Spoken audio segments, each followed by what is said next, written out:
So today I will discuss about the isomerism in carbohydrates. So what are isomers? So you already know isomers have the same molecular formula but different structures are called isomers. Okay, same molecular formula but different structures are known as isomers. So coming to the isomerism in carbohydrates, we can broadly classify them into structural isomers and stereoisomers. So isomerism in carbohydrates are divided into structural isomers and stereoisomers. So what is stereoisomers? Stereoisomers are compounds having the same structural formula but they differ in the spatial configuration. So they have the same structural formula but they differ in the attachment of H and OH group and also depends on the number of asymmetric carbon atom. So the stereoisomers are classified depending on the number of asymmetrical carbon atom and the arrangement of H and OH groups. So what do you mean by asymmetrical carbon atom? So you already know the valencies of the valency of carbon atom is 4. So if these 4 valencies are satisfied by different groups, that is known as asymmetric carbon atom. If the valencies, 2 valencies are satisfied by the same group, that is called symmetrical carbon atom. And if these 4 valencies are attached by different groups, that is called as asymmetric carbon atom. So depending on the asymmetrical carbon atom, the number of possible isomers depends on the number of asymmetrical carbon atom and it is calculated by the formula 2 raised to n. N is the number of asymmetrical carbon atom. For example, in case of glucose, in the open form of glucose, the asymmetrical carbon atom will be 4. So according to this formula, the number of possible isomers are 2 raised to.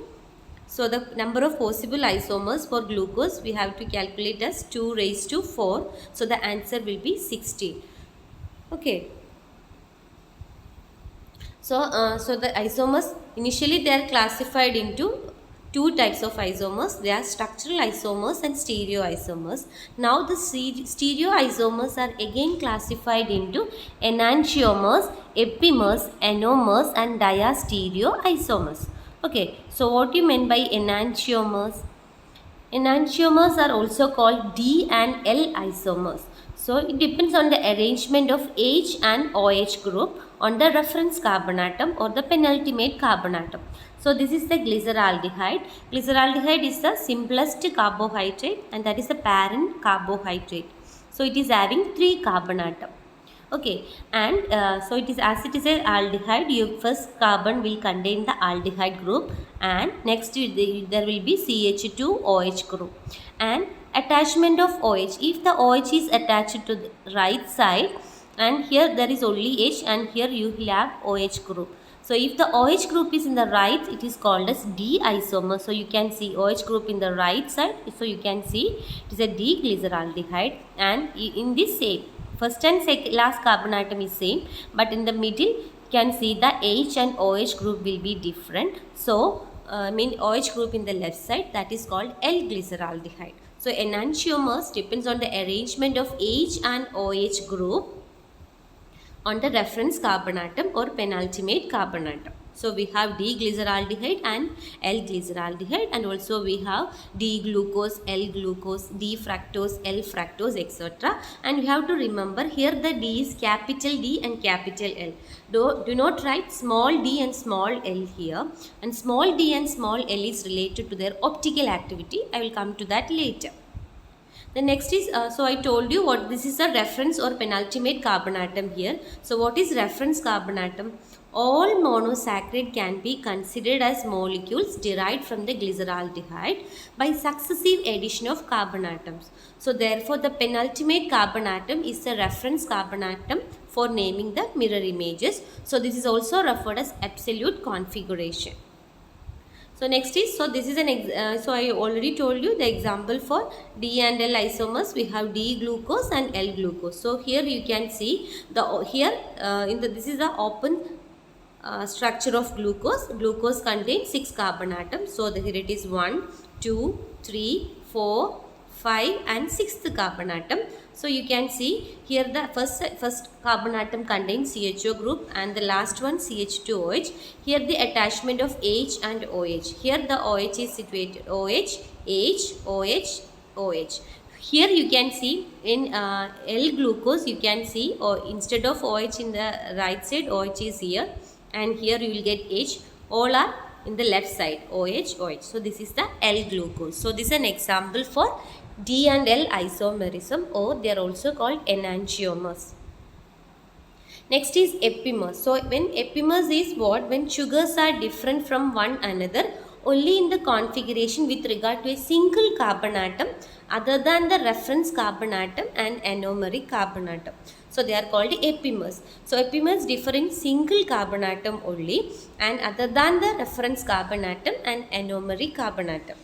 So you can see this is the D-glucose structure. So you can see OH, H, OH, OH and OH. This is the D-glucose, and second epimer of glucose is mannose and fourth epimer of glucose is galactose. So in the second epimer only this one is changed. Second position OH comes to the left side and H on the right side. Others all are same, H, OH, OH, OH. See, both other carbon atoms are same, but only the difference is in a single carbon atom other than the penultimate carbon atom and anomeric carbon atom.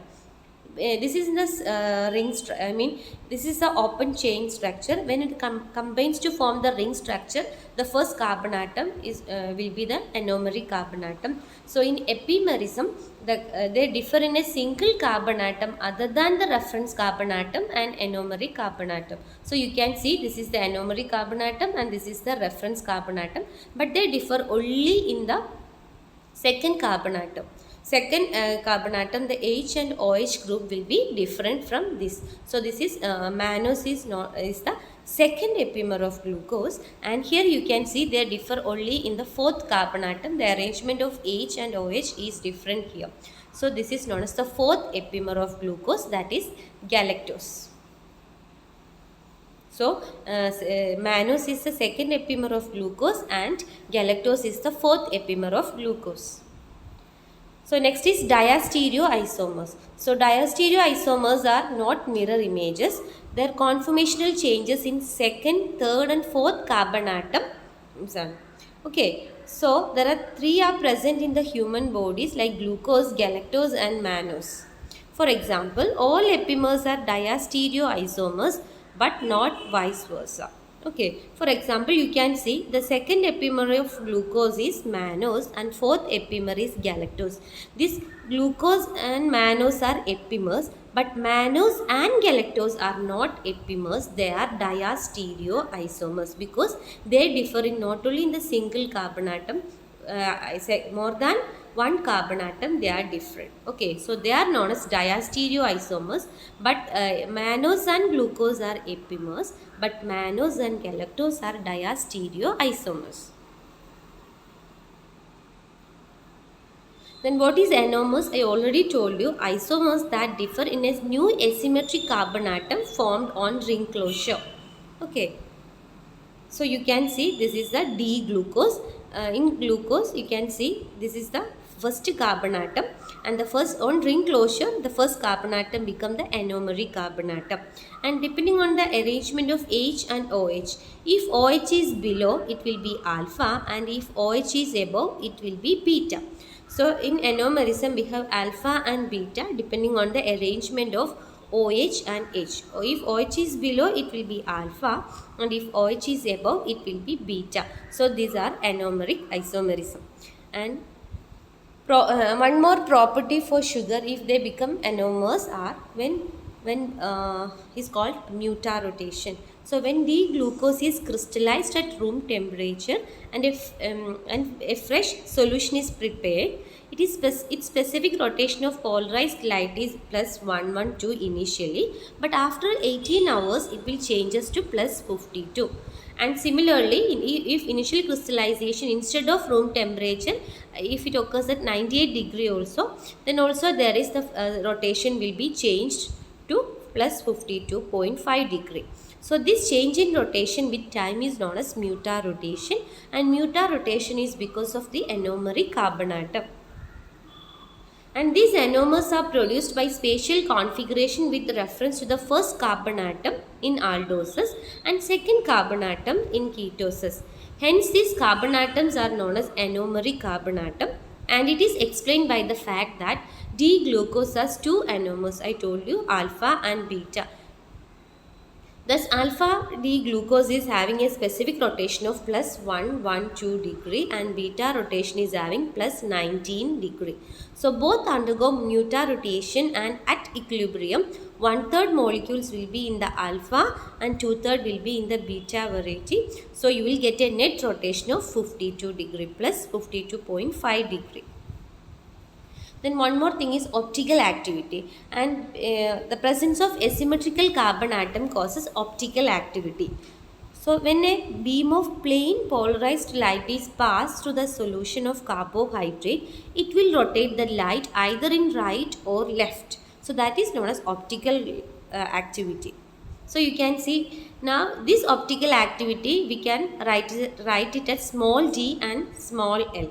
For example, depending on the rotation of molecules, they are called dextrorotatory or plus or small d, or levorotatory to the left minus or small letter L. But this capital L and small l has no bearing with the optical activity. And D-glucose is dextrorotatory, but D-fructose is levorotatory. D-glucose will rotate the light to the right side, and D-fructose will rotate the light to the left. And this capital D and small d are different. Okay. Thank you.